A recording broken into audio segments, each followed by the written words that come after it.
j'espère que vous allez bien. Oui, je suis rentré, enfin au chaud. Bah oui, qu'est-ce que j'ai eu froid cette nuit.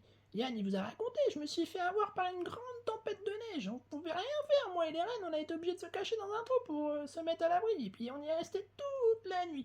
J'ai cru que j'allais finir congelé tellement j'avais froid. Heureusement, les rennes, ils m'ont tenu au chaud. Parce que sans eux, je crois que j'y serais toujours et je serais en glaçon fini, quoi. Et là, du coup, grâce à eux, j'ai pu survivre. Et puis du coup, pourquoi j'étais là-bas? Je vais vous raconter pourquoi j'étais là-bas. Parce que du coup, cette année, on a fait Noël, vous savez, on a tous eu des cadeaux, le Père Noël n'a oublié personne, vous avez été gâtés, vous étiez heureux, tout le monde était heureux. Mais il y a eu un problème.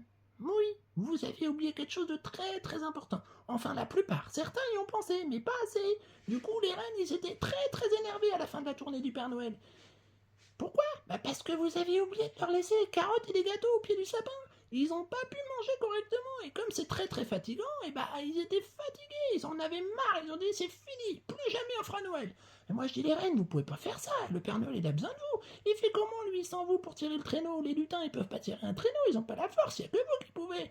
Et les reines ils ont dit je m'en fiche, les enfants ils avaient qu'à penser à nos carottes, ils ont pas pensé à nos carottes, et nous on leur fait plus de cadeaux. Comme ça, c'est fini, terminé Noël. Vous imaginez plus jamais jamais Noël. Oh. Ah, ça fait du bien, mon chocolat, un chocolat chaud pour se réchauffer. Hein. Bon bref, du coup, moi j'étais là, c'est pour ça que j'étais avec les reines, pour les convaincre de revenir vers le Père Noël, pour pas qu'ils s'en aillent, parce que s'ils étaient partis, le Père Noël l'aurait été très très embêté. Et du coup, on a discuté, mais comme ils étaient têtus comme des mules, ces reines, il n'y avait pas moyen de les convaincre. Et c'est là que la tempête est arrivée. Et du coup, la tempête, on s'est mis à l'abri. Et du coup, au lieu de dormir, parce qu'il faisait très très froid, on a eu du mal à s'endormir, j'ai continué à discuter, à essayer de les convaincre. Et devinez quoi? À la fin de la nuit, quand la tempête s'est calmée, les reines, ils ont accepté de retourner voir le Père Noël. Ils ont dit, en fait, on n'est peut-être pas si mal chez le Père Noël. Au moins, quand il y a des tempêtes de neige, on est au chaud. Et puis, on a à manger, on a tout ça.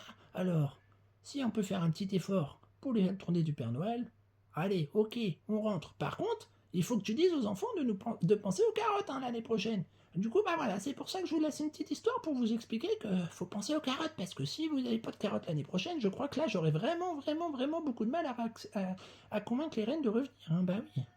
Donc, je compte sur vous pour les carottes, et puis j'espère que vous allez tous bien, et je vous fais des gros bisous, et je vous dis à demain pour une nouvelle histoire, d'accord? Allez, bisous, bisous.